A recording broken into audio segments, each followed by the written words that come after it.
Up, the dog's wanting to play fetch as usual. But me and Brandon are working on cars. So we got, on this right here, I'm changing the oil. The car was setting crooked after I put that motor in there. I don't know why, but the drag bar controls how level the car sets, believe it or not. That drag bar, it even twists the front end. It'll twist the front end one way or the other based on how that drag bar is set. So I was fooling with that, but then this side was too high, but now I got this side too low. So I'm going to have to. The bad thing about it is you got to jack it up and move it, and then you got to set it back down. It helps if you're on flat ground. I don't have no flat ground, but we pulled the motor out of this one, and I was rocking the crank back and forth, and all the pistons were rocking back and forth except for number 2. What'd you do with the bearing, Brandon? It's on the front nose of the car there. So we went ahead and ripped the bearing out of that one. And not only did it have 2 different rod bolts in it, well, look at them bearings. They are shot. It looks like something got in there. Let's see if we can zoom in on this. Focus. There we go. Look at that. That's terrible. I mean, it's got big gouges in it and everything. Look at that top of that piston where it's beating it. Look at that. Bearings are not supposed to look like that, people. These are shot. These are definitely spinning. Or, yeah, those are shot. That's a big gouge there. Oh my God, that thing is deep, deep. I don't know what happened there. And then something was hitting the top of the piston. Also, something's got in there. He sucked something up or something. This one's got a little bit on it. It's not as bad. Yeah, that one's... Something got in there and was beating on the piston. Maybe he didn't have filters on his turbos. Maybe it sucked something in. I don't know. We didn't take the other side off, but when we rocked the piston, rocked the crank back and forth, these pistons, they all moved with the crank. When you just rocked it, that one didn't move. That's number 2. We pulled the bearings out. Man, they are bad. I mean, they are bad, bad. The camera's not doing it justice. They are bad, bad. But, oddly enough, the crank don't look that bad. Crank don't look bad at all. It's just some... Can't catch nothing with my fingernail. But now on these bearings, man, I can catch everything. I mean, that's bad, bad. There's a hole right there. I mean, that's a hole right there by my thumb. Those are shot. But anyway, I told him it was a bearing as soon as I heard it. If you hear a squealing noise coming from your bottom end, you got a bearing problem, usually. You might get lucky and it might be a pulley. If you get real lucky. But, yeah, it wasn't run right. And it was squealing from the bottom end, so. But, he's got that one right there. Painted all up and it'll look pretty. We're going to put that one in there. And then the LT1 I set over here for now because we needed the other motor mount. But I guess he's got the heads done for that. So it's been sitting forever, but it's got Vaseline and assembly lube just coated all over it so it won't rust. I needed to take it off anyway to put the rear main seal on anyway.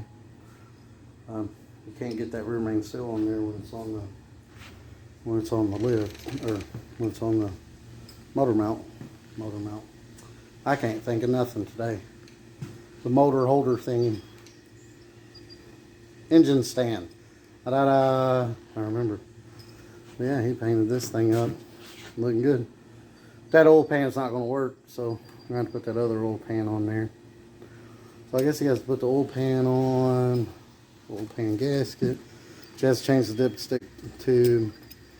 Have to get the dipstick, seal, and then he's going to change the lifter valley out. He's got the knock sensor deletes, so he's got the one that doesn't have the knock sensor holes in it, which I like. I mean, it's good to have knock sensors full time if something bad goes wrong, but the way this is made, if you take your car to a car wash and spray it off and water gets up in there, it goes down there and sits on the knock sensor and rusts the knock sensor out, because them seals, they just ain't that good. They just ain't that good.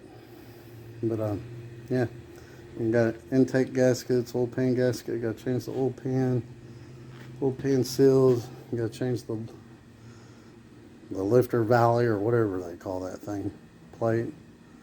Yeah, and then we'll smack it back in there. And then I'm gonna try to get the suspension straight on this one. I don't know why it's not straightening out for me. I'm gonna take the front tires off and make sure that I got these coilovers exactly right on both sides. If I don't, I'm gonna straighten those out. Then I'm gonna try to straighten it out. I'm gonna change the oil, since now I got a good idle. The idle's not too fat, so it won't flood the oil out.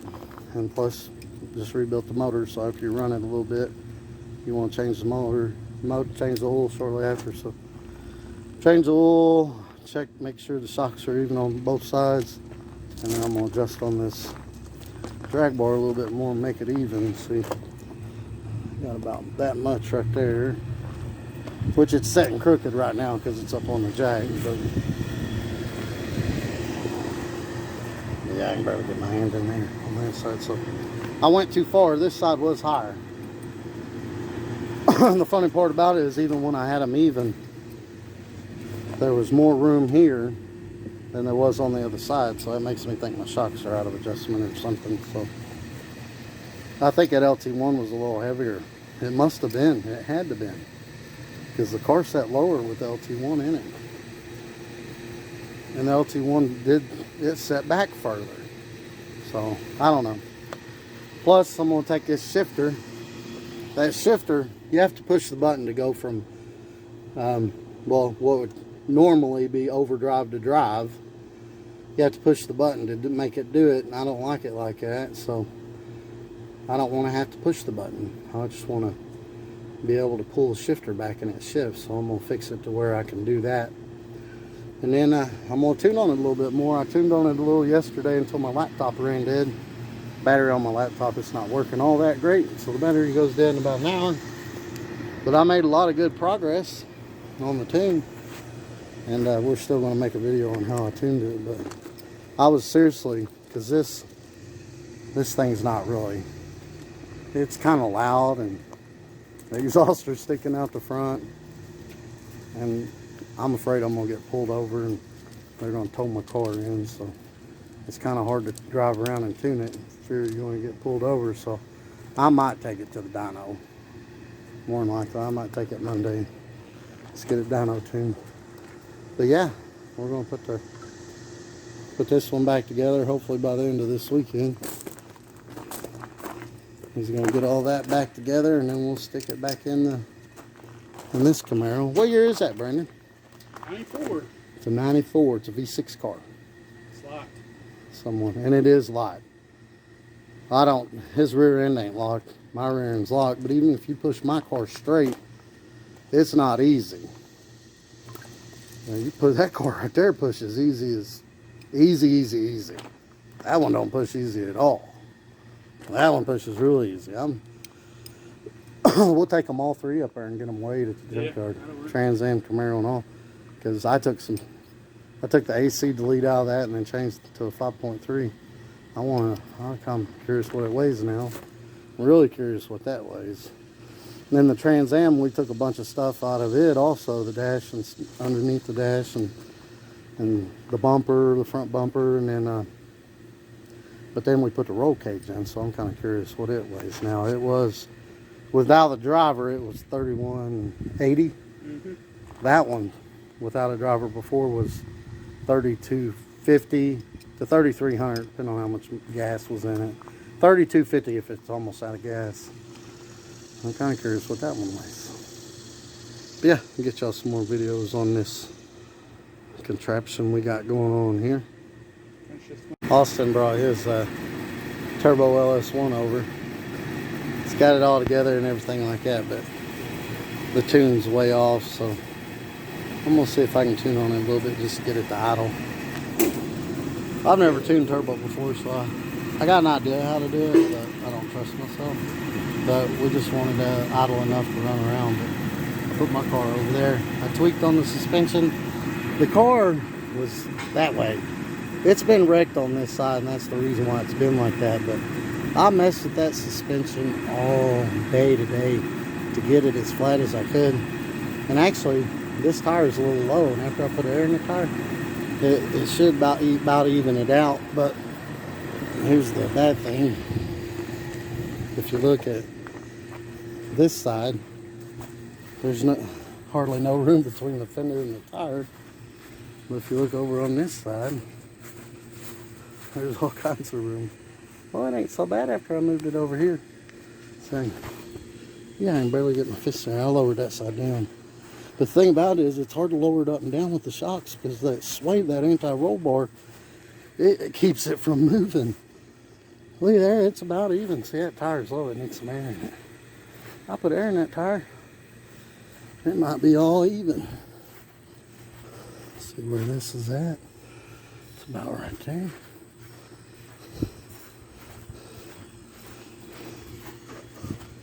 Yeah, that's about even all the way around. Huh, I got lucky. It needs an alignment, the tune needs worked up, need to flow the nitrous system. And I want to fix the shifter to where I don't have to push the button to go from, see, I think I already mentioned this, but when you're in overdrive, you have to push the button to go into drive, which for me is first to second, because it's a reverse valve body turbo 400. And I don't want to have to push the button.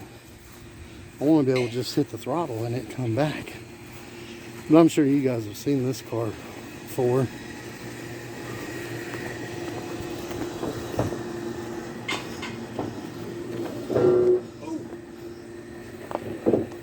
It's got a big turbo on it. Big air intercooler. Yeah, I guess it just needs tuned. Hopefully that's all it is. We'll get to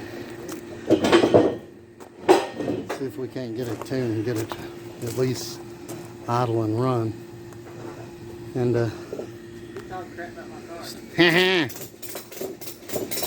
we'll still messing with that one. So now I've got four fourth gens in my yard. Here's another one over there. Right there. 4 fourth gens. That one out there's got an LT1 in it though. It's got a spun bearing. I've mentioned that before. We'll I'm rebuilding that. I think I mentioned that already before too. But yeah, twin turbo, single turbo, nitrous. I'm gonna outrun all of them on the nitrous. No, but I am gonna do turbo on that one later because it sucks filling nitrous bottles all the time. Nitrous is cheap to hook up because all you gotta do is plumb the fuel, plumb the nitrous, pull a little bit of timing out of it, you're done. It's easy to hook up. Turbo's a pain in the butt to hook up. Turbo superchargers, whatever, man. They're kind of a pain to hook up. Especially turbo, because you got to run all the exhaust to it. And you got to run an exhaust out of it. Then you got to run a pipe to the intercooler. And then you got to hang the intercooler. And then you got to run the intercooler back up to the intake. Yeah, but you don't have to fill nitrous bottles all the time. Look at there. You don't even got clamps on your... What? On your water hose. Oh yeah, it's not done Knucklehead. yet. I gotta get a shorter one. Okay. Yeah, it's something like I'm gonna do right there. Relocate the battery, and then put my turbo in this area. Like that setup there. I'm gonna put mine a little higher though. He's got all his vacuum. You got a vacuum box here. Needs a bigger catch can. You'll have two, and one for each side. Yeah. So he's gonna do one for each side. He's got a power and ground. It goes back to the battery in the trunk. But yeah. Get y'all some videos on these for sure. Alright. Messing with Austin's car. Someone had given him a generic tune that wouldn't idle with that tune, so he bought some credits and asked me if I could get it idling. And I got it idling. But it needs cleaned up a whole lot. His fans ain't hooked up, so he's got to do that. And it overheated really fast, so we had to stop. And when your car overheats and the radiator's cold and the hose is cold, then that means you don't have enough water in your block. The water in the block don't get hot, don't open the thermostat, and then it don't flow through the block. So on these LS motors, if that ever happens, pop this hose off right here, hold it up, and pour water straight in there. Never pour water in a motor that's already hot. So this one's going to have to cool down before we can put water directly in the block. But this hose right here will put water directly in the block. You just hold it up here, like way up here, put a funnel, pour the water straight in. But again, never put water in a motor that's hot. You will crack something. You'll crack the block, you'll crack the heads, you'll crack something. But anyway, it idles now, and he can move it around now. Before you rev it up, it go wah, wah, wah, wah. Usually if you rev them up and they go wah, wah, wah, wah, they're too fat. So that takes some fuel out of it. I just used my tables, but his car wants less fuel for some reason. Mine's a 5.3 and a cam. This is a stock LS1, so stock 5.3 with a cam likes more fuel, apparently. And mine's a small cam, it's just a BTR stage 2, but we got idling and running. We're gonna let it cool all the way down. He's fixing the fans right now. And then when it cools down, we'll pour water directly in the block. He's got to screw clamp these on. But yeah, and then we'll polish the tune up a little bit more. And this one will be ready for a dyno tune. I was going to take mine Monday for a dyno tune just because it's too hard to... That car's not licensed and registered, and it's just too hard. And it's loud with the exhaust like that. And it's just too hard, man, trying to tune it on the street. But that JB weld that I put on the exhaust to make sure it seals before the wideband, it burned off and flaked off too. So I'm going to have to take that exhaust off, and I'm going to have to take it to someone who can actually weld and weld it so it don't leak. I don't care if there's leaks past the O2 sensor on the other welds I had, but it can't leak before the wideband O2 sensor. But yeah, this is what we did today. Brandon came over to work on that one, but he got the wrong oil pump pickup seal. So he's got to get the right seal for that. They make two seals. One's like a fat one, one's like a thin one, but it matters. So you gotta make sure you have the right seal in there. And again, I'm just learning this LS stuff, so you guys, if I say anything wrong, correct me or let me know something. I'm small block Chevy Gen 1, Gen 2. I can do those in my sleep. But these LS motors, they're a little bit different. And I'm just learning the fuel injection. I tuned on my LT1 car. I did pretty good on it. It just takes me longer to tune them because I'm just learning, but I get there. If I run into a problem, I'll Google it until I figure it out. But having a basic understanding of carburetors and timing and air-fuel ratio, I mean, that carries over to doing the fuel injection tuning. So, but I tuned on tuner cats with LT1. That was really simple. Well, the bad thing about HB tuners is it's got all these adders, man, that'll affect timing and fueling. And I'll be honest with you, on my car, I went in there and I zeroed all those out. So it didn't do that. So if I added timing to the table, it added timing to the table. And it, and it didn't add any more or try to take any more out for any reason. But it is good to have, like, it pull timing and, add fuel if the coolant temperature gets too hot or, something of that effect. But, screw it. I usually keep an eye on my gauges. But, yeah, so this is what we've done today. We got 4F bodies, and then we got the fast car in the back. Chris's car is the fast car because nobody's beat his time yet. So He gets to be the fast car. It's parked in the back with a cover on it. And he's going to come up Labor Day weekend, and we're going to see if them wheel screws will get us a 9. Yeah. But y'all like and subscribe and have a good day. I know there really wasn't much in this video, just me rambling and telling what we're doing on cars and stuff. But yeah, have a good one.